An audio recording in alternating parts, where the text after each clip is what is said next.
গাজীপুরের কাপাসিয়া উপজেলাতে ফরাজি ফ্যামিলি ফাউন্ডেশনের উদ্যোগে একটি স্বেচ্ছাসেবী যে সংগঠন রয়েছে, সেই স্বেচ্ছাসেবী সংগঠনের উদ্যোগে যে স্থানীয় যে স্কুলগুলো রয়েছে এবং মাদ্রাসা রয়েছে, সেখানকার যে হতদরিদ্র এবং মেধাবী যে শিক্ষার্থীগুলো রয়েছে, মূলত তাদেরকে হচ্ছে একটি বৃত্তি প্রদান এবং যে সনদ প্রদানের যে কার্যক্রম সেটি অনুষ্ঠিত হচ্ছে। আমি যদি একটু দেখাই যে এইখানে যারা সাধারণ শিক্ষার্থী রয়েছে, অর্থাৎ যে আশপাশে যে স্কুলগুলো রয়েছে, সেই স্কুলের মোট 35টি যে প্রতিষ্ঠান রয়েছে, সেই 35টি প্রতিষ্ঠানে প্রায় 2 শতাধিক যে শিক্ষার্থী রয়েছে, তাদেরকে হচ্ছে বিভিন্ন ক্যাটাগরিতে যারা রয়েছেন মেধা এবং যারা হতদরিদ্র, মূলত তাদেরকে হচ্ছে এই বৃত্তি প্রদান এবং হচ্ছে অর্থ প্রদানের যে কার্যক্রম সেটি মূলত পরিচালনা করা হচ্ছে। যে ফরাজি ফ্যামিলি যে ফাউন্ডেশন রয়েছে, স্বেচ্ছাসেবী একটি সংগঠন, মূলত তাদের উদ্যোগেই হচ্ছে আজকের যে এই কার্যক্রম, সেই কার্যক্রমটি অনুষ্ঠিত হচ্ছে। আমি যদি একটু আপনাদেরকে একটু দেখানোর চেষ্টা করি যে যারা রয়েছেন, অর্থাৎ হতদরিদ্র এবং মেধাবী যে শিক্ষার্থীগুলো রয়েছে, মূলত তাদেরকেই এই কার্যক্রমগুলোতে আওতাভুক্ত করা হয়েছে।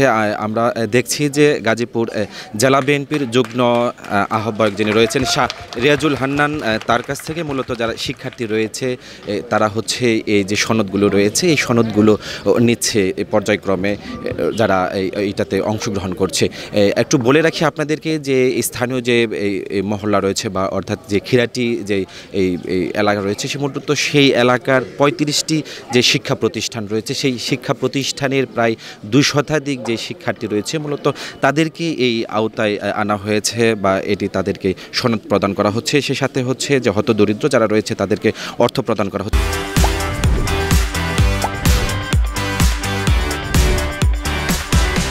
আমরা একটু কথা বলবো যে এই অনুষ্ঠানের যিনি প্রধান অতিথি যিনি রয়েছেন, গাজীপুর জেলা বিএনপির যুগ্ম আহ্বায়ক রিয়াজুল হান্নান এই মুহূর্তে রয়েছে। আমরা একটু তার কাছ থেকে জানবো যে এই ধরনের যে আয়োজনগুলো হচ্ছে একটি স্বেচ্ছাসেবী সংগঠন, আসলে মূলত এটা আপনি কিভাবে দেখছেন? এখানে তো অংশগ্রহণ করলেন, এখানে মেধাবী যে শিক্ষার্থীগুলো রয়েছে, যদি একটু আমাদের জানাতেন।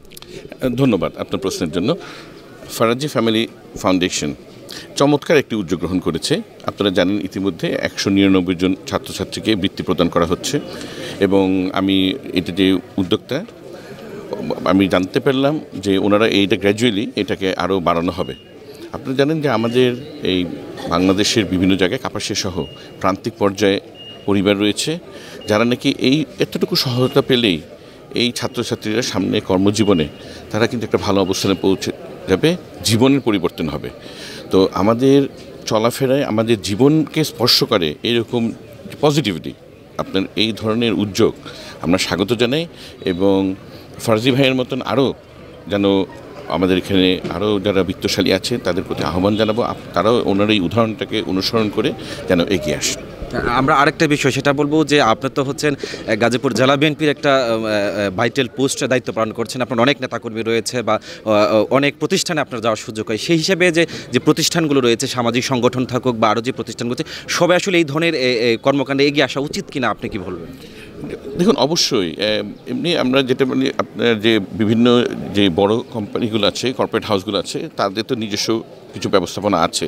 সে সাথে আমাদের সাথে যখন নাকি তাদের কথাবার্তা হয়, আমরা ইন্টারাক্ট করি, সে সময় আমরা সবসময় বলি যে দেখুন, আমরা মানুষের জন্য রাজনীতি করেন, আপনারা ব্যবসা করেন, সেখান থেকে যেন আমাদের প্রান্তিক পর্যায়ে যারা আছেন তাদের দিকে এগিয়ে আসুন, যেন সমাজে সবাই আমরা যেটা বৈষম্য বিরোধী আন্দোলনের কথা বলি, সমান সুযোগ, এই সমান সুযোগটা নিশ্চিত করার জন্য আমাদের বড় বড় বিত্তশালী যে বিজনেস হাউস যেগুলো আছে তারাও যদি এগিয়ে আসে, আমরা কিন্তু দেশটাকে আরও অনেক সুন্দরভাবে এগিয়ে নিতে পারবো। জি, আমরা শুনছিলাম আসলে বলছিলেন যে আমাদের যে আসলে যে একদম গ্রামগঞ্জের প্রান্তিক যেই প্রতিষ্ঠানগুলো রয়েছে, সেখানে আমরা দেখতে পারি যে প্রায় সময় দেখা যায় যে অর্থের অভাবে বা অর্থের সংকট অনেক মেধাবী যে শিক্ষার্থীগুলো রয়েছে তারা আসলে তেমনটা সুযোগ পান। আসলে তাদেরকে যারা রয়েছেন তাদের সকলকে এগিয়ে আসার আহ্বান যিনি রয়েছিলেন তিনি কিন্তু আমাদেরকে জানাচ্ছেন। আমরা একটু কথা বলবো এই ফরাজি ফ্যামিলি ফাউন্ডেশনের যিনি প্রতিষ্ঠাতা আমাদের সাথে রয়েছেন। আমরা একটু জানতে চাবো যে এই ধরনের সংগঠন কেন আপনাদের করা হলো বা এই ধরনের মেধাবীকে কেন আপনারা সুযোগ দিচ্ছেন, যদি একটু জানাতেন। আসলে একটা জিনিস দেখা গেছে যে আমি বসবাস করি এবং ছোটো থেকে বড় হয়েছি আমেরিকাতে। সো ওইখানে আমরা প্রায় অলমোস্ট $25,000 to $30,000 ব্যয় করে দেখা যায় বিভিন্ন প্রতিষ্ঠান, বিভিন্ন দেশের বিভিন্ন এনজিওর সাথে আমরা কাজ করি। সো অলরেডি যেহেতু বিদেশি মানুষের যাদের অলরেডি আছে তাদেরকে আমরা বারবার দিচ্ছি। সো আমরা চিন্তা করলাম যে আমার দেশে $1 কিন্তু মনে করেন 120 টাকা। আপাতত 125 টাকা। আমি যদি আমেরিকাতে $1 খরচ করি একজন মানুষ এত বেশি উপকৃত হয় না, বাট এখানে যদি একজনকে আপনি 125 টাকা দেন তাহলে দেখা গেছে আসলেই তার মেবি একদিনের একবেলা খাবারের ব্যবস্থা হয়ে যায়। আচ্ছা, আমরা যদি একটু জানি যে এর পাশাপাশি আপনারা মানে কি ধরনের স্বেচ্ছাসেবী সংগঠন হিসেবে যেহেতু পরিচিত, মানে আর কি হচ্ছে এই সংগঠন উদ্যোগে আপনারা করে থাকেন? আসলে আমাদের মূল উদ্দেশ্য হচ্ছে ইউথ ডেভেলপমেন্ট। আমি চাই যে আমার যে ছোটো ভাই বোনেরা আছে তারা শিখুক কীভাবে আমাদের আগামী ভবিষ্যৎটা গড়ে তুলতে হবে।